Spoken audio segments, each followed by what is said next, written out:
អ្នកណាថាតកងដានស្រីច្រើនតកងដានសាវ៉ា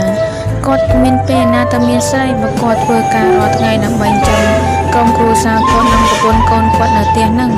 ខ្ញុំមកដល់កន្លែងគាត់ធ្វើការទៅខ្ញុំយល់អារម្មណ៍មួយនឹងថា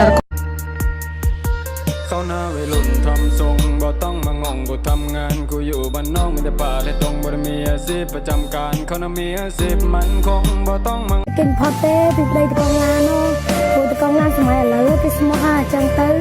យើងយកប្តីតកងឡានទៅក៏គ្មានពេលវេលាណាទៅមានស្រីទេ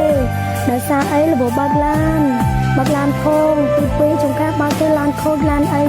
ឡូវឲ្យធ្វើឡានមានពេលវេលាណាទៅញ៉ាយស្រីចឹងមានពេលវេលាណាទៅញ៉ាយស្រីទេឥឡូវដល់ឯកសណ្ឋានប៉ូលីសចរាចរណ៍ស្រវឹងហើយបើកបរជិះម៉ូតូក្រវីរ៉េរ៉ូពីអុកពូតឡានកាមេរីពណ៌សតែកិច្ចតន់ក៏បាក់ទៅមុខបធ្វើឲ្យប៉ះពាល់កិត្តិយសប៉ូលីសល្អពេលនេះយើងខ្សឹបប្រាប់ថ្នាក់លើបន្ត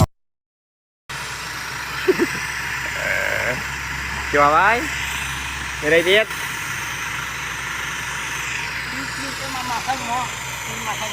ai đó vậy ấy tin mà hân ấy